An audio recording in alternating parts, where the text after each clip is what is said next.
Hello, আগের দুদিন ধরে আমরা আলোচনা করেছি letters, vowel sound, consonant sounds, alphabet এগুলো নিয়ে।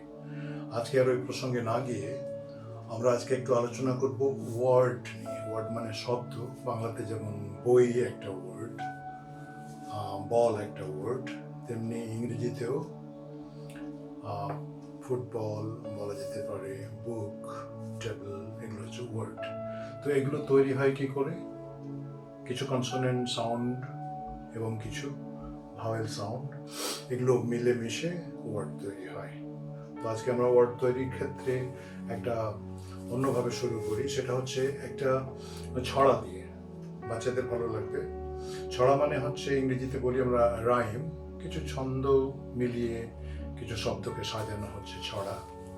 তো এখানে আমরা একটা ছড়া জোগাড় করেছি, কিছুটা লেখা, কিছুটা পুরনো ছড়াগুলো থেকে বা রাইম থেকে নেয়া, যাতে সবার মানে চেনা জানার মধ্যেই থাকে, খুব বেশি অপরিচিত মনে না হয়।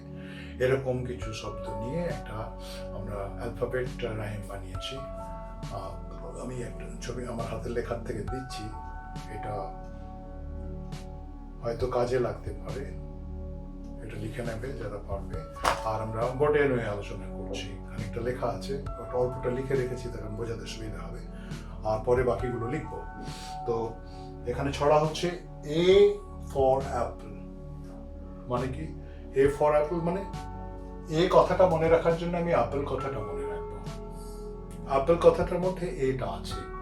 এ for apple, B for ball, তেমনি বি কথাটার মনে রাখার জন্য আমি বল মনে রাখবো। বলটাকে আমি চিনি, আর বিটাকে আমি নতুন করে চিনছি, তাই না? সুতরাং A for apple, B for ball, C is cat and D in dog. এখানে আমরা একটু তফাৎ করেছি। নর্মালি বলে কি A for apple, B for ball, C for cat and D for dog. ওই ডি ফর ডল না করে ডি ইন ডল বলছে। সি ইজ ইন ক্যাট, মানে সি কথাটা ক্যাটের মধ্যে আছে, এবং ডি ইন ডল, ইজটা এখানে দিচ্ছি না। তাহলে A for apple, B for ball, C is in cat and D in doll.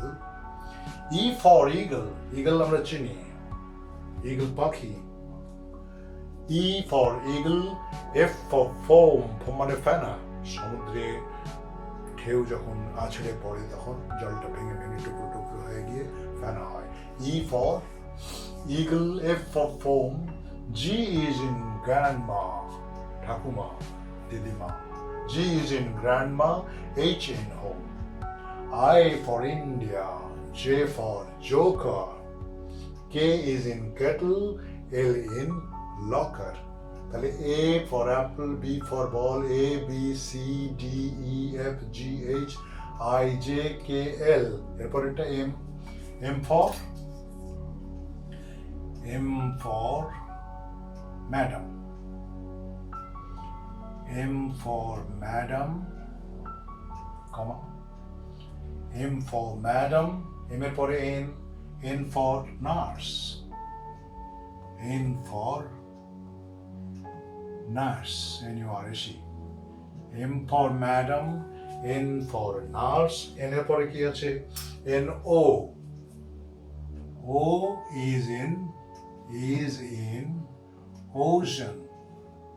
O-C-E-A-N. O is in ocean. 11 P. P in purse.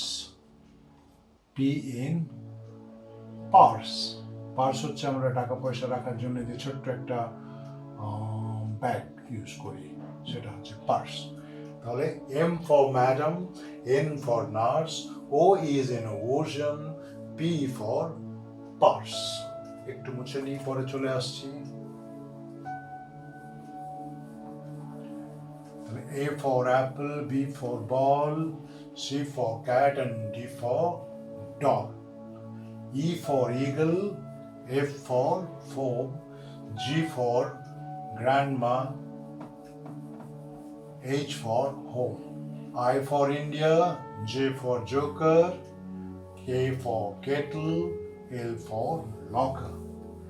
M for madam, N for nurse, O for ocean, and P for purse. Q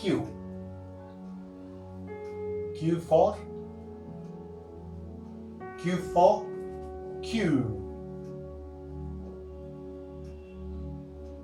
Q for Q. এই Q মানে কি? Q for Q মানে হচ্ছে line. আমরা ব্যাংকে গেলে লাইনে দাঁড়াতে হয়, ট্রেনের টিকিট কাটতে গেলে লাইনে দাঁড়াতে হয়, ওটাকে বলা হয় Q। তাহলে Q for Q. Q for Q. R for road. R for road. Q for Q and R for road. এখানে and আমি দিতেও পারি, নাও দিতে পারি। Q for Q and R for road. তারপরে Q R S. S is in swan. S is in swan. And T for T in and T in toad. toad মানে হচ্ছে ব্যাঙ, যেটাকে আমরা বাংলায় কোলা ব্যাঙ বলি। T for toad. U for uncle. U for uncle. V for vase. V for vase. Vase কি জিনিস? ফ্লাওয়ার ভাস, বড় পেয়ালার মতো, চিনেমাটির হতে পারে, মেটালের হতে পারে, ঘর সাজানোর জন্য দরকার হয়, অনেক সময় বিভিন্ন প্ল্যান্টও লাগায় অনেকে, সেটা U for uncle, V for vase. তারপরে বি এর পরে কি আছে? V for vase, U for uncle, U for uncle, V for vase. W for wheel. W is in wheel. W is in wheel and WX and X in Xmas. Xmas. Actually Xmas কথাটা আমরা শুনতে পাই, কিন্তু Xmasটা বলে না, অনেকে ভালো করে বলতে গেলে এটা হবে ক্রিসমাস। এটাকে এভাবে শর্ট ফর্মে লেখা হয়, কিন্তু কথাটার উচ্চারণ হবে ক্রিসমাস, মানে ভদ্র ইংরেজিতে। এক্সমাস কথাটা চলে না, আমি বলছি না, ওটা চলে। তাহলে W is in wheel, X in Xmas। তারপরে Y. Y for yo-yo. Yo-yo. You know yo-yo? Y for yo-yo. Z for zoo. Z for zoo. Yo-yo কি জিনিস? Y for yo-yo, Z for zoo. Yo-yo হচ্ছে ছোট চাকা দড়ি দিয়ে বেঁধে ওঠানো নামানো যায়, সেটাকে বলে yo-yo. Zoo মানে হচ্ছে চিড়িয়াখানা। এবারে কিন্তু আমার খেলা শেষ, এই জন্য আমি বলছি যে I have done. I have done. Now turn. T-U-R-N. Turn for you. মানে আমার শেষ হলো, এবার তোমাদের পালা। মানে আমি এতক্ষণ মুখস্থ করে ওটা সাজিয়ে গুছিয়ে তোমাদের লিখে দিলাম, বুঝিয়ে দিলাম, এবার তোমাদের পালা এটাকে ভালো করে মুখস্থ করে, যারা পারবে তারা লিখবে, আর যারা মুখস্থ করতে পারবে মুখস্থ করবে। মুখস্থ করলে পরবর্তী সময় আমরা এই ওয়ার্ডগুলোর থেকে শুরু করব, সুবিধা হবে।